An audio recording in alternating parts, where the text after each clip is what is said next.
What's up, guys? In this podcast, we're talking how to sell your photography prints. And there are a lot of questions out there. It can be a little bit confusing. I brought in Kevin to talk with me on this one. Kevin Jordan's joining us.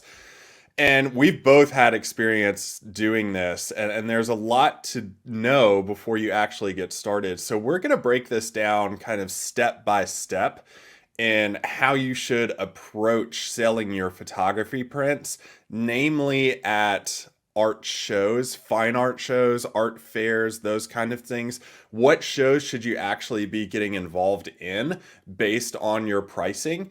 And how you should market that when you're actually at the show, sales tactics. We're going to get into all of those things in this podcast. Kevin, why don't you give us an idea of your journey in the past 1 to 2 years selling prints at shows? Yeah, absolutely. So like you said, I started about 2 years ago. I just finished up, I think, my second full art show season. I knew I wanted to get into it. I knew it was going to be a bit of a learning curve. And, the first one starting out was, I set the bar low for myself and it went about as poorly as it could have, but great learning experience. And once you kind of have those pain points as you go along, you really start to get the tricks down and figure out what works and what doesn't. So it's definitely a bit of a steady climb to feel like you're getting proficient at it. But, the past 1 or 2 years have been, a good progression for me. And so if anyone's interested in getting going with these, I would recommend, at least plan on doing a year's worth, maybe 4 or 5, 1 year to kind of get started.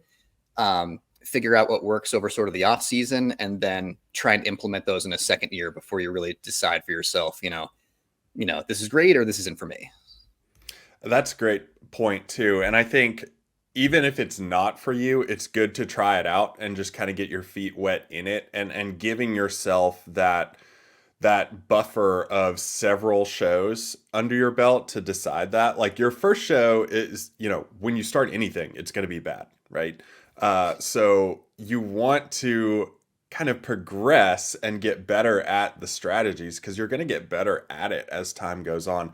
When people are like, and I struggled with this too when I was first starting doing some art shows, is what are the actual, like, what do you need to start, and what are those startup costs?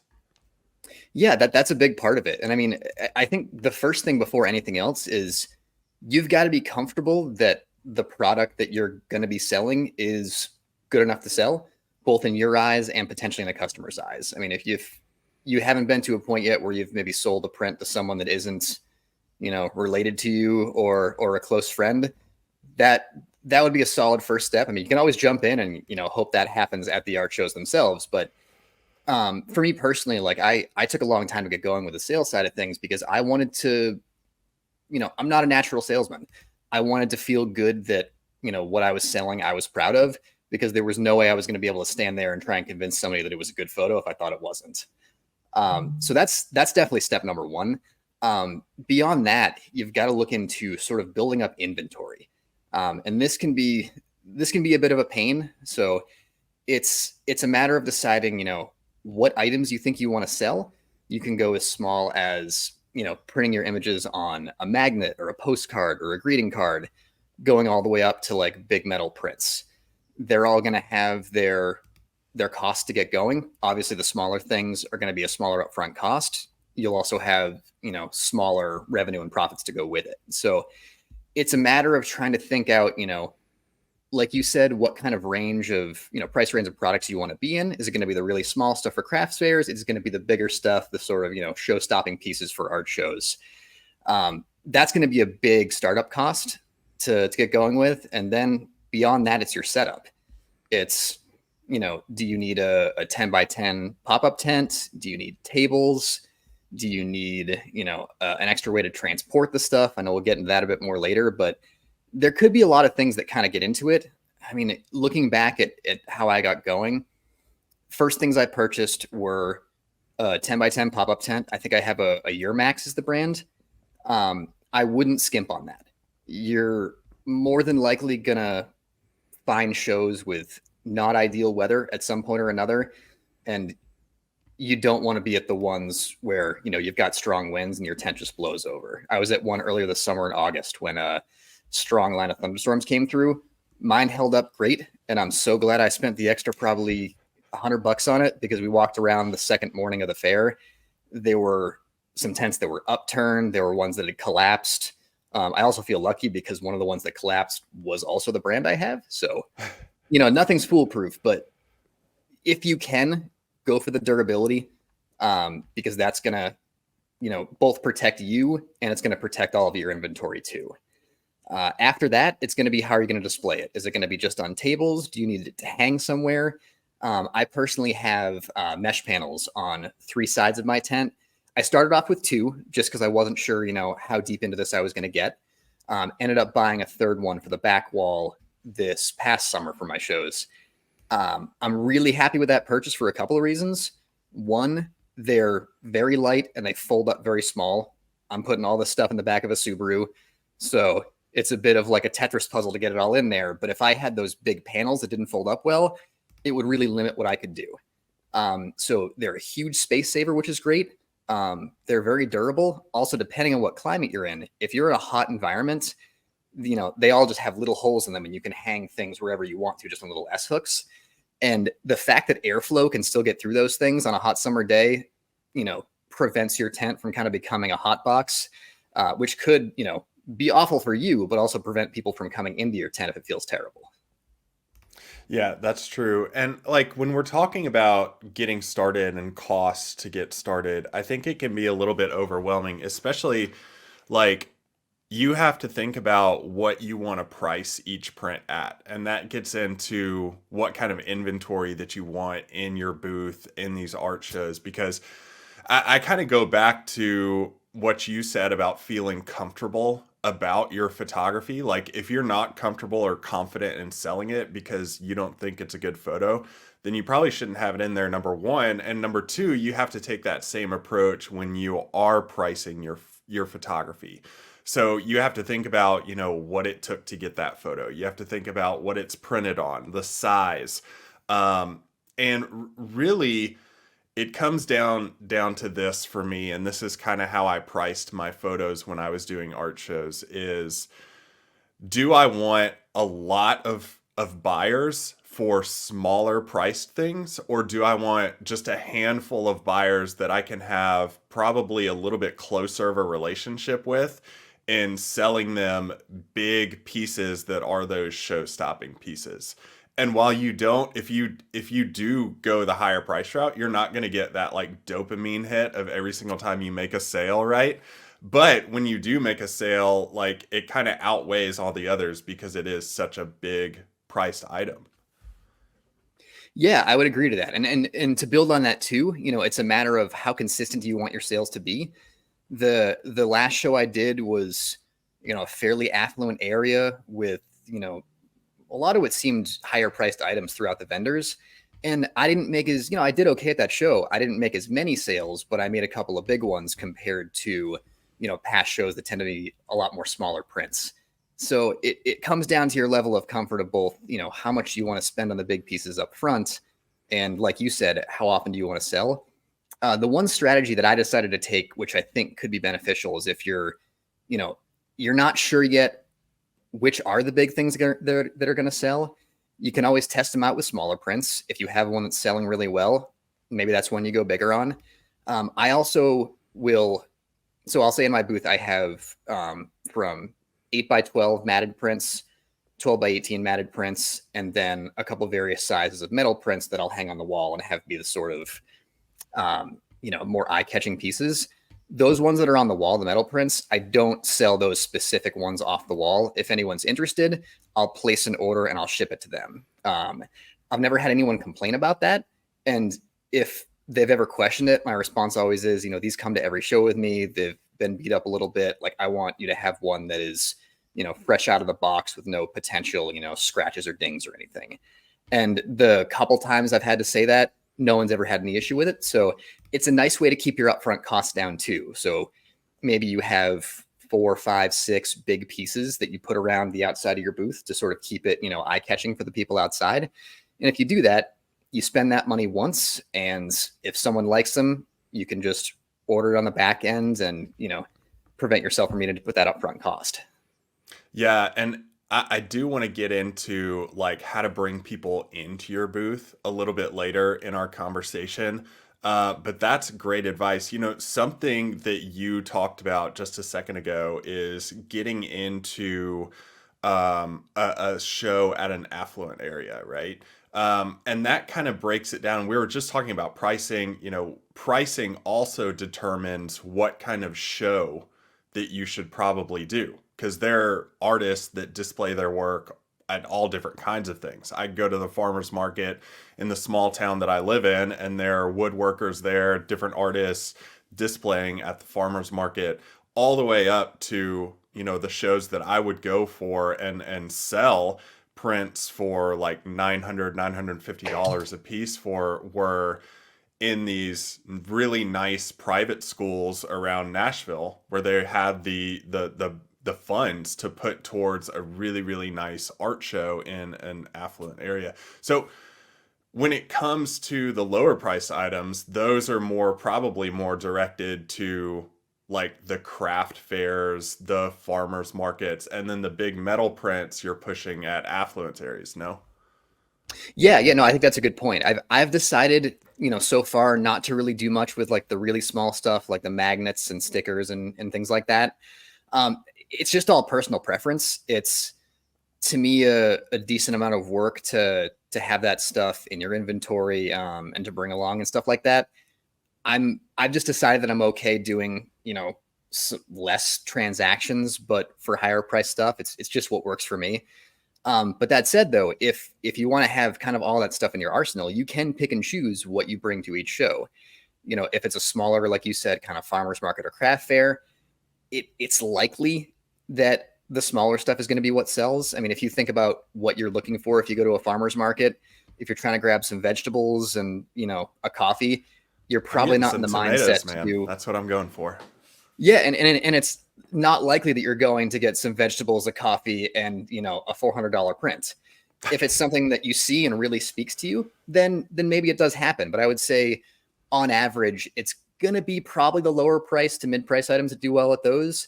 And if you go to the fine art fairs, that's where it's going to be the bigger stuff. So that's been one of my learning curves as I've gone along, in terms of show selection. The very first one I did was honestly a really good fair. It was put on by one of my local coffee shops, and you know the conditions weren't great. There were maybe 30-mile-an-hour winds, which I think was a big detriment for me because this was back in early 2021, and there were still supply chain issues. I had ordered my mesh panels and they didn't show up in time. So my game plan was to just try and hang my metal prints from the side of the canopy tent, which, just on like fishing line, which didn't work in 30-mile-an-hour winds because those would have become like metal death frisbees. Yeah. So at that point, I was limited to just one small table with a few prints on it. And, it didn't go great in terms of, how my booth looked in general, but also it really wasn't the venue for that big stuff anyway. I kind of did different types of shows. I went through my first year and, talked to a few people who have been doing this for a long time too. And what I kind of learned on my own and the recommendations that I got from them was very much, I was a better fit for fine art fairs because I had the kind of stuff that when people came into the booth, that's more the mindset that they would need to be in if they were looking for one of my photos. Hey, real quick, if you're listening to this and you're thinking, you know what, I could actually do this. I have art shows, I can sell prints in my home area, and you just want to get started, go to My Photo Hustle right now and watch a free masterclass on how to turn your passion for landscape photography into a side hustle. Again, that's myphotohustle.com and sign up to watch that free masterclass right now. Let's get back to the episode. Yeah, and that brings up like a great point too of going to those instead of kind of other ones and having a good fit for your photography. But also, it brings up a great point, and this is something that somebody told me when we were at these shows. It was funny. I was just down a few booths from them, but we ended up hanging out and talking for like the whole 3 days of the show. And she was great, but one of the things that she told me that made total sense about these larger ticket art fairs or art shows was that people need to see you like consistently at them. Because if people are going to collect photos from you or maybe buy more than one, they kind of want to see that you're being consistently there and get to know you that way because they're looking to not only like buy work for their home, but also kind of build a relationship with you and gain some trust with you as well. And I know you've talked about some interactions with some people that you saw at shows over and over that you were next to. Yeah, and it's funny actually. I didn't get that specific advice, but based on the people that I talked to, that makes perfect sense. There was one I did last December. It was an indoor holiday fair, and honestly, it didn't go great. That was one of those ones that was very much more kind of craft focused. People wanted ornaments and food and things like that. There was a guy across from me who he did a type of like sort of wood burning art. The stuff was great, and he said he'd been doing those types of shows for decades, 30 years or so. And when we packed up at the end of that 2 days, he said, "This is potentially the worst one I've had in about 30 years of doing these." But throughout that time, it was pretty slow. We had time to chat. And he said, I have other shows that I go to year after year, and I have people drive up from like New York City to Rhode Island to come see me. I have people come from other areas that I've just sold things to over the years, and they want to come back and try and find more. And establishing those relationships can be really important. Yeah, no doubt. When you're getting into a show like that, let's say you're being consistent about it, one of the things that I was always afraid of, this never happened to me, thank goodness, was like a show cancellation or something to where I couldn't be at my booth. I've played sports my whole life, so I've had like random surgeries that I've had to have and not been able to do what I needed to do. What do people need to know about cancellation policies or what you're actually committed to when you sign up for one of these? Yeah, and that's a good point too, because we talk about these higher end art fairs that you might have the higher end buyers. It's also going to cost more to participate in those. So for those who don't know, these markets will typically have some kind of booth fee that you have to pay. If it's a juried art fair, which means that when you apply, you may or may not get in, there's sometimes an application fee as well. So it's important to sort of, if you can, talk to people, read reviews, read their information about how they run things, because this past year was really unusual weather up in my area. We had, I think, one of like the 5 wettest summers on record. Every single show that I went to, at some point it downpoured, and if it didn't downpour, the one that it didn't, it was 100 degrees. So I had one that was canceled during that time. Thankfully, I didn't have anything happen to me, but these were definitely, conversations I had with my partner, thoughts I had during, sort of the second half of the pandemic when we started was, okay, if we get COVID, if we get injured, we'll have to cancel these. How much money are we out if that happens? Some places will allow you to cancel within a certain amount of time and they can refund you. A lot of them will have waiting lists, and if they can fill that spot, they'll refund you. Some, they'll fill that spot and won't refund you, or if you cancel too close to the show, you can either lose that money or lose your good standing with the fair itself. They all kind of vary a little bit, but it's always good to have contingency plans. I say that knowing that I don't really, because I know that it's me and my fiance going to these, and if one of us gets sick, or especially me, it'd be tough for just one of us to do it on our own.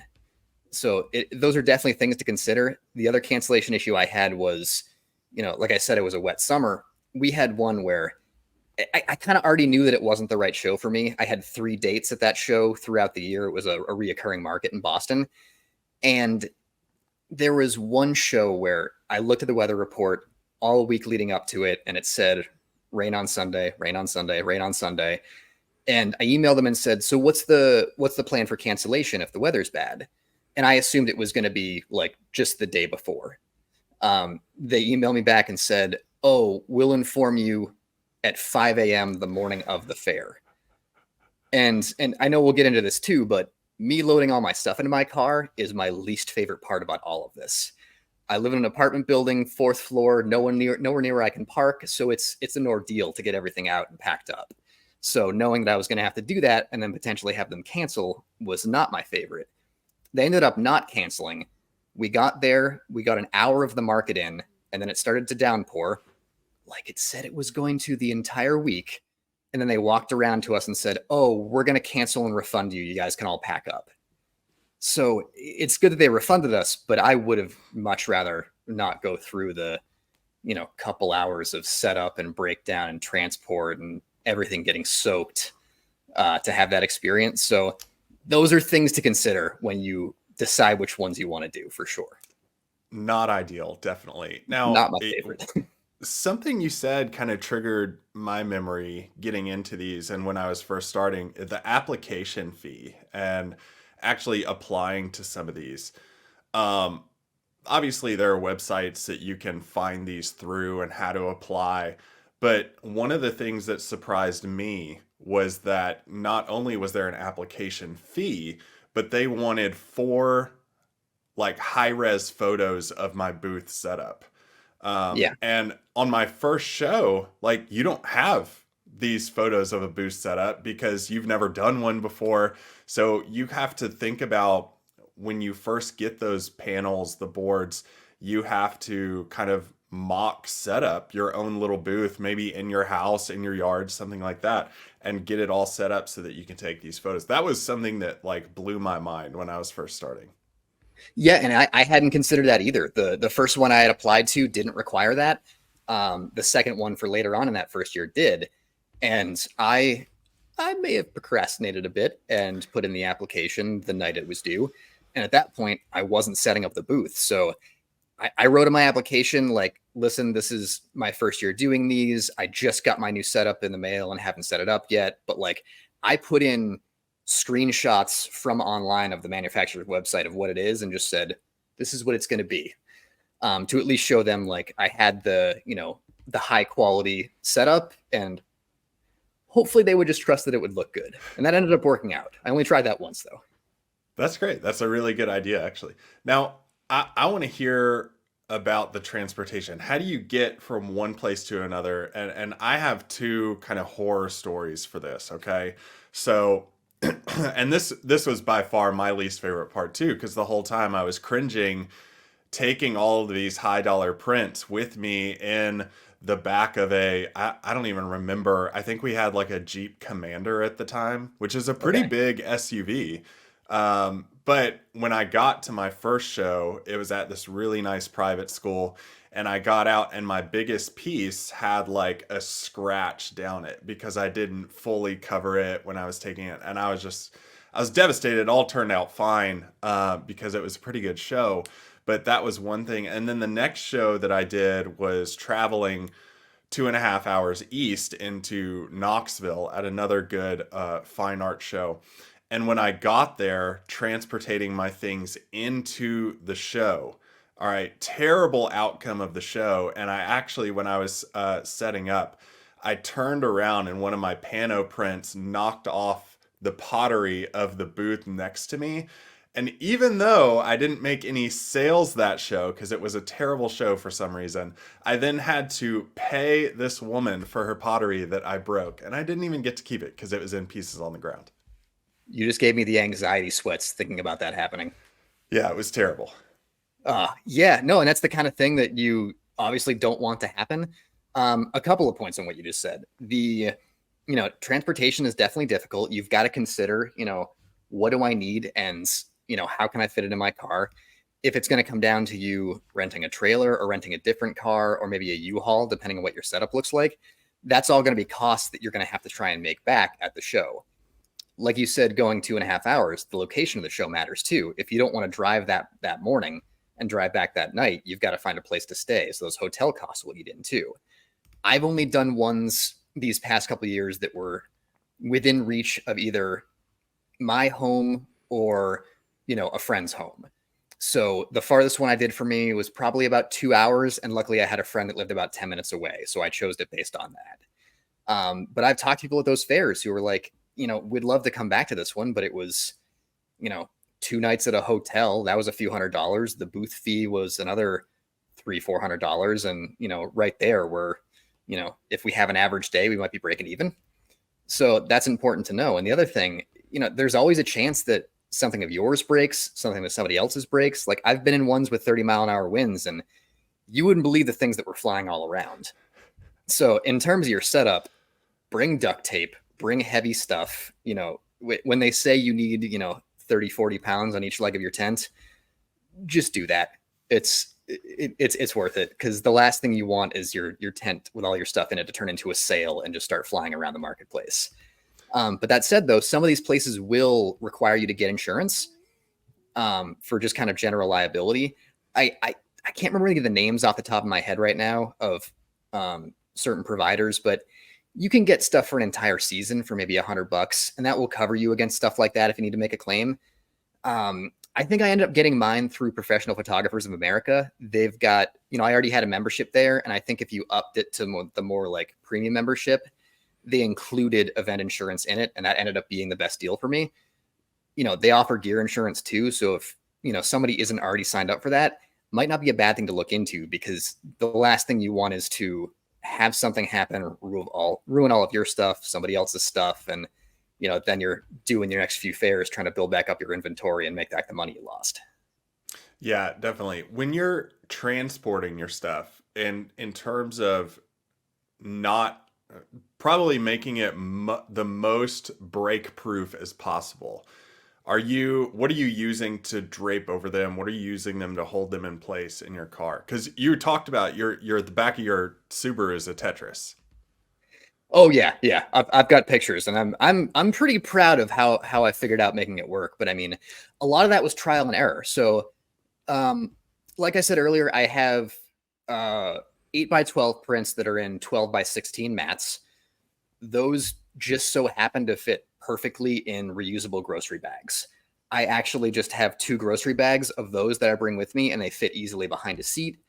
For the bigger stuff, both the metal prints, which are up to 20x30 or 24x36, those were actually delivered from the metal print lab that I use in flat boxes that just stack perfectly in the back of my car.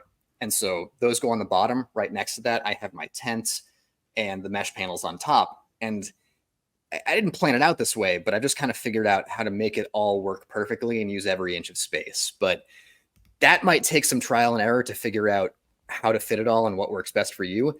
The lucky part is that there's no exact way you have to set up your booth. There's a lot of different ways you can do it. So if you're limited by space in certain ways, you can kind of tailor your booth for that. Those flat boxes are great. They take up so much less space than like a bin.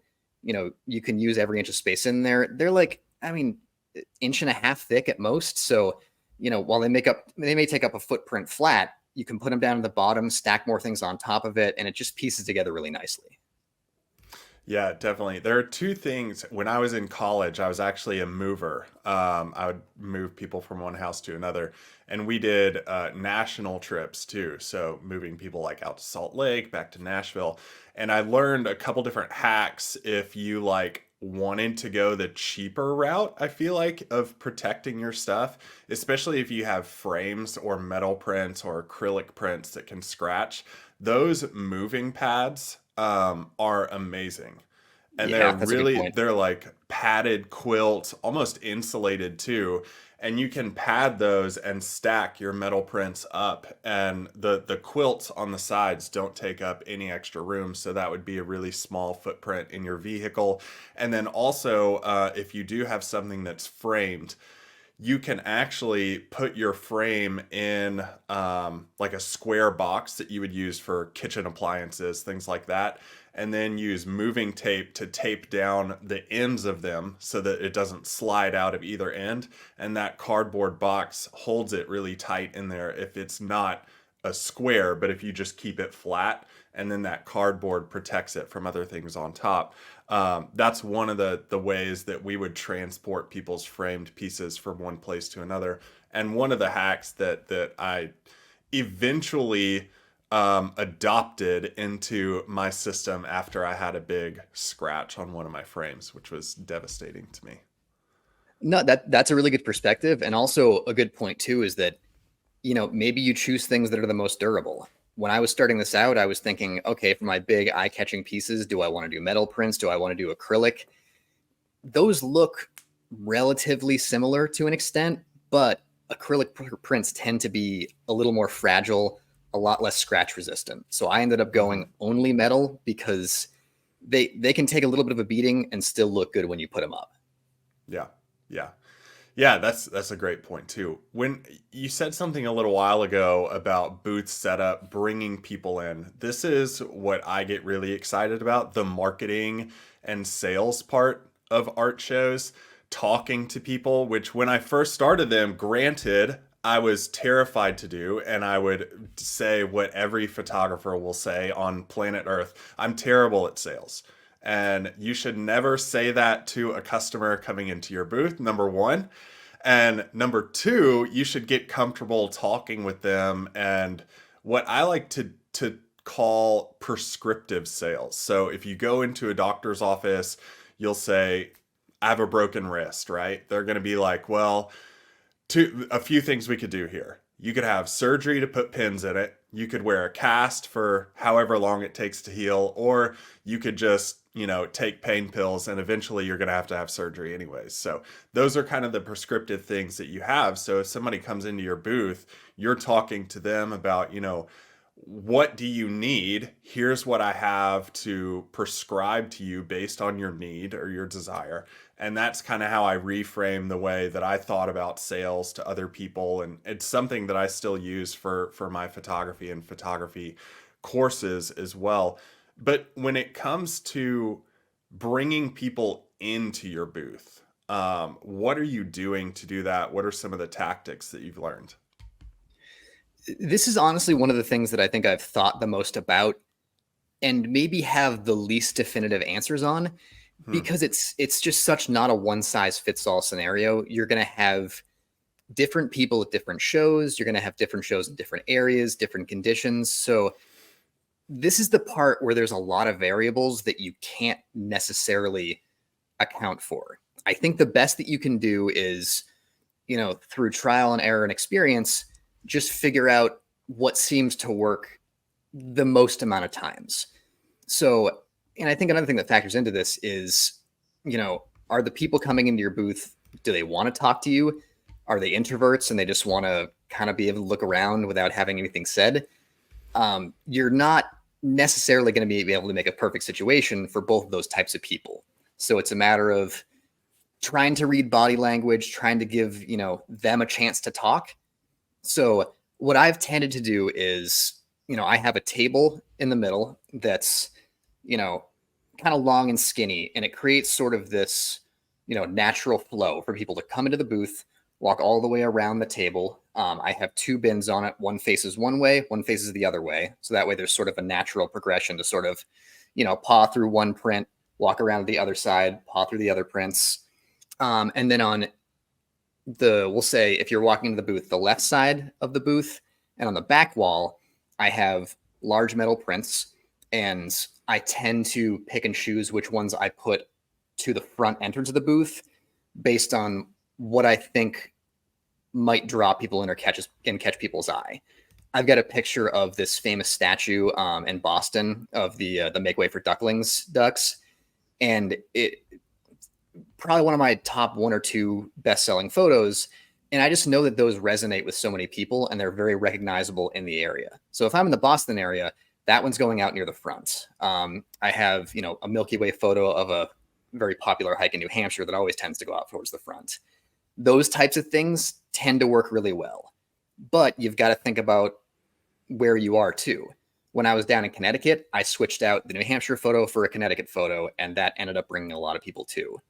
So it's trial and error things like that, but also in terms of the people and like the sales that you talk about, it's tough. I'll tend to say hi to people when they come in and just say, let me know if you have any questions.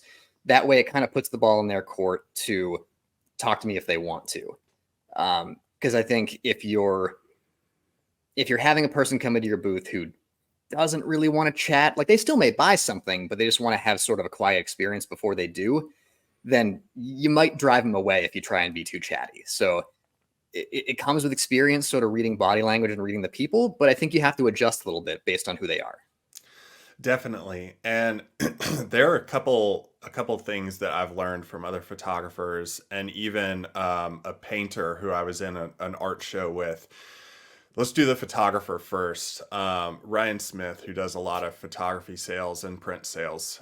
He was talking about gender differences, who's actually making the purchase, and who's kind of lagging behind in the couple. So most of the time, like if you think about genders shopping, the guy will kind of be out in front, kind of trying to move things along, and the lady or the partner will be kind of lagging behind, and she's the one who will explore the booth a little bit more than the guy, right? So what he was doing is actually putting photos of old cars in landscapes out front, and that would make the guy stop in front of the booth and kind of explore a little bit more. And that would allow both of them to kind of explore the booth a little bit. And not only that, but kind of spark up some conversations because Ryan's a car guy. If the guy is a car guy too, they could talk about that and relate. Now, the other thing that I heard from a painter who I was in a show with her. I did well in this show. She did like phenomenally. I was blown away. And after a few, times of watching her, every 30 minutes or so, she would rearrange her booth. And what she had out front was about five pieces stacked one behind the other, just kind of leaned up against her booth at the very front. And she would walk over to that stack and rearrange it, put a different one out front. And she told me she's found that in a lot of these shows, people will pass by multiple times. So if you rotate your pieces out front, it looks like you're moving more inventory, and it also gives them something new to look at when they pass by your booth. So a couple of little nuggets there for you to take. No, I had not thought of that before or heard of that, and that's a good idea. And the way I have my booth set up would be potentially difficult to do. When you walk into mine, I've got those big metal prints on the right side. I have these shelves that I put up, and I put sort of the matted prints on those. So my metal prints they're movable, but they're mostly, put where they are. On the other side, though, those matted prints could definitely rotate. So that's a good idea because, and also too, you're going to have people walking in both directions coming by your booth at most shows. So they might come one way and maybe these things don't resonate with them, but when they come back, the ones on the other side do. So I agree that it's important to have different options because you never know. Yeah, definitely. When it comes to like getting down to making the sale, I think the close is what terrifies most people. Have you found that there's a specific thing you say or something you do to kind of make that close happen? Because we can talk about photography all day long. Like we'll talk about hiking, we'll talk about photos all day long, but when it comes to that sale, it's a little stressful. Well, so I actually think that brings up two good points. One of the things that you have to try and learn as you go along is, some of these people are, they're genuine. Like they're coming to talk to you about your photography, about photography in general. They might want to pick your brain and learn from you. And I love talking shop. That's great. Those are still pleasant conversations to me. But I've had times too where I'm in one of those conversations and I see someone kind of lurking in the background who looks like they want to ask me a question. If you can't get out of that conversation to make the sale here, that could be a problem because ultimately it's why you're there is to sell the prints. So that's something to keep an eye out for. In terms of sort of closing the sale, I wouldn't say it's my strong suit, to be perfectly honest. I think a lot of mine tend to come fairly naturally. It's me and someone talking about a print that resonates with them for some reason. And, they might bring up just, okay, I'd love to buy this. Perfect. If they're asking me specific questions about the material, the different sizes, things like that, then I'll maybe try and ask a few more questions and go into sort of that mode that you were talking about earlier, where you're trying to solve a problem for them. Maybe they have a space in their house they're trying to fill. Maybe it's above a couch of a certain color. You can guide them towards, certain styles, certain sizes, things like that. That's an important thing to keep in mind. But I think the main advice I can give is that you want to try and reduce friction in the buying process as much as possible. If it's going to be complicated for them, even if it's just a small step that's in between them and buying it, it's going to reduce your chances of making the sale. If, someone says, "Oh, I'm going to go home and measure and, I'll get back in touch with you and order this print." I get that a lot, and maybe it lands maybe 1 out of 5 times. But, if they have a pretty good idea of what the size is, maybe you say, "Hey, how about we put in this order now? You can go home and confirm the size. And if it ends up being different, let me know and we'll switch the order up before it goes to print." That kind of thing is more likely to work than just relying on them to get back in touch with you. If they That's leave too your forward booth, for you, huh? if they leave your booth, it's like the chances of them actually making the sale are drastically decreased. It goes way down. And I mean, and if that strategy is too forward, instead of saying, "Oh, you get in touch with me," you can maybe set up a time to talk, get their contact information too, and follow up. Yes, they can still ghost you at that point, but it's still a step above just letting them walk away and just hoping and praying they come back. Yeah, that's a great point. I think one thing that I've heard several times from people who do art shows is asking, once that conversation keeps going, you ask the person, "Is there a place in your home that you could see this print going?" And while that is a very forward question, it does kind of transition the conversation from just talking shop to, like, let's kind of get down to business. When that transaction does take place, though, how are you accepting payments? Oh, this has been a big pain point for me, actually.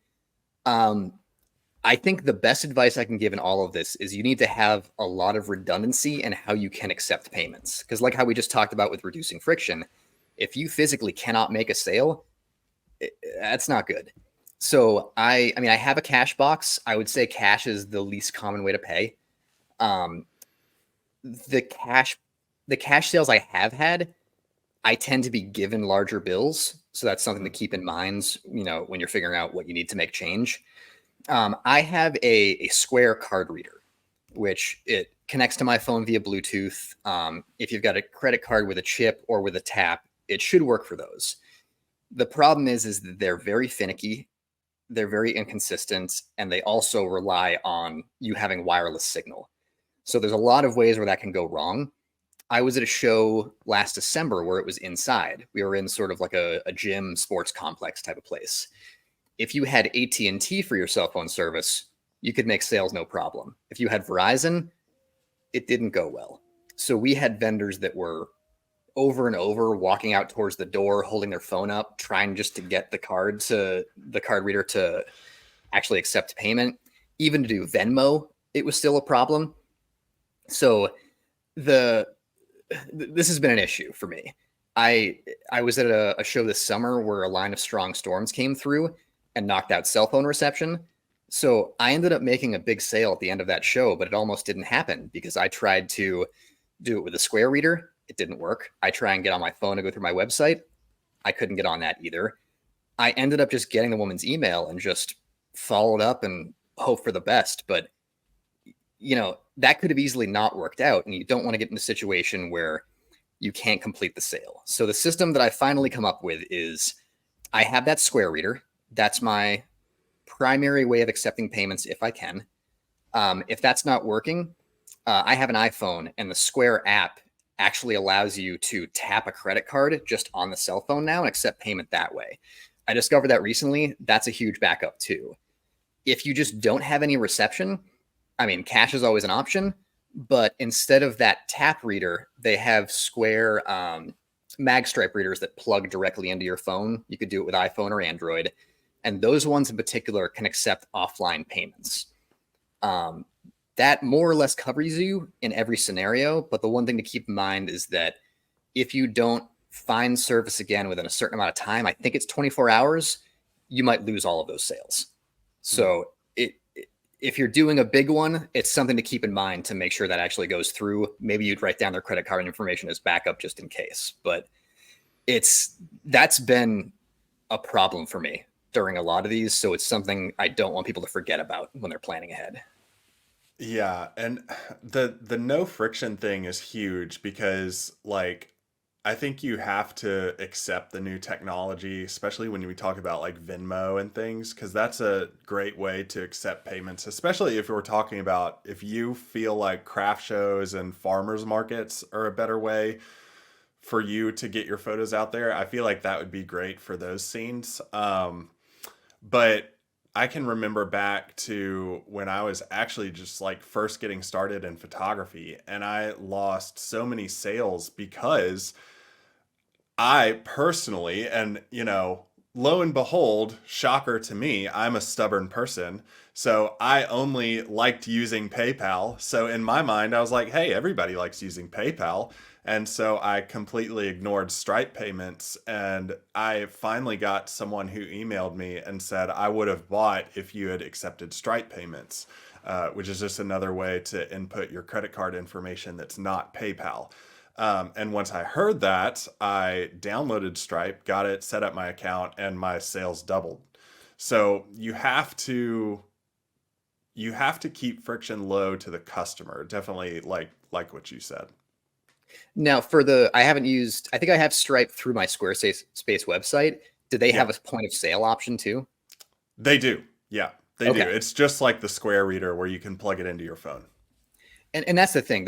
There are a lot of options out there. So, I talked about Square because that's the one I've used, but definitely do your due diligence and check out for other options too.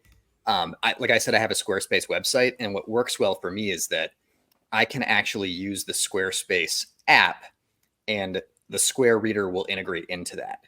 So that Hmm. way, when I make a point of sale, it'll actually just go straight into my inventory through my Squarespace site. So it's just one less thing I have to worry about later.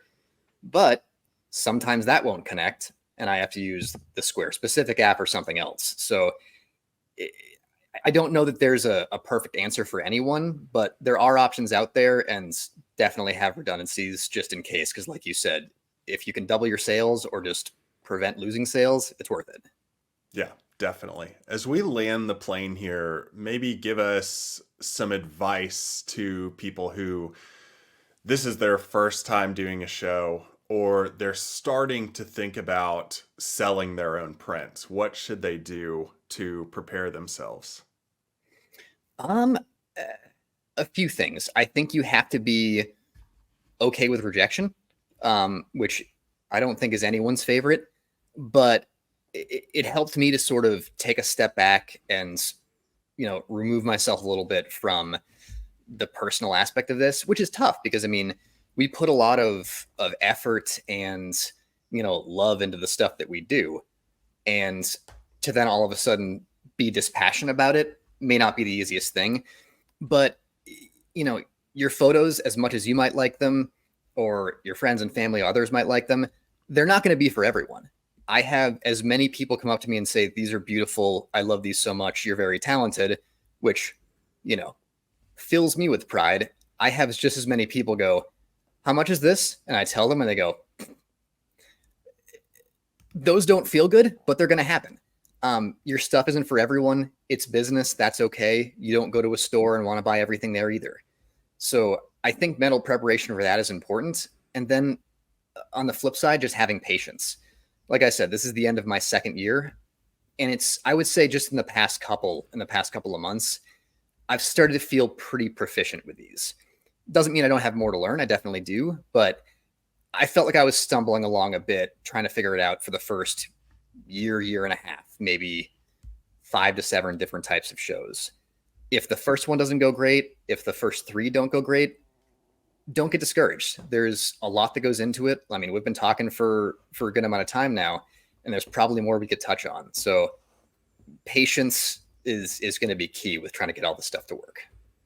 Select a show that has wine. That would be my piece of advice. Not That has only for one. buyer that has wine, not only Oh, for it has wine. buyers who, Oh, yeah, absolutely. Those are your ideal yeah, customers. yeah, those are the ones you want to go to. Not only like are they better customers at that point, the conversation is great. And if you don't do well at the show, I mean, just it takes the edge off a little bit. It's funny you say that because I one of the ones I did down in Connecticut this past summer, it was a 2-day show. At the end of the first day, I had a group of maybe 4 or 5 people come through, and they were a bit toasty. And the conversations were hilarious. Like we were laughing the whole time. The woman was like, you know what? I love this. I shouldn't purchase this right now. We're on our way to dinner, but I'm going to come back tomorrow. I wasn't sure if she was going to or not, but the interaction was still one of the highlights of my weekend. So, you know, I mean, the personality factored in too, but the wine might have helped there too. So Just a little it can bit. give me some fun memories along the way. Well, he's Kevin Jordan. I think that this conversation is one that you should probably listen to a few times because there's a lot in here. Like, listen through it, take notes, start a budget for one of these, figuring out like what you want to price your work at, and create a spreadsheet to do that because that takes the emotion out of it. Set a goal for what you want to have at the end of a show in terms of income from that show, and then set your prices according to that goal. That's a great way to do it too, and that takes a lot of the emotional ties to your work out of it. But Kevin, this has been extremely valuable for people who want to get into this world. Thank you so much for sharing your knowledge. Yeah, absolutely. Thanks for having me.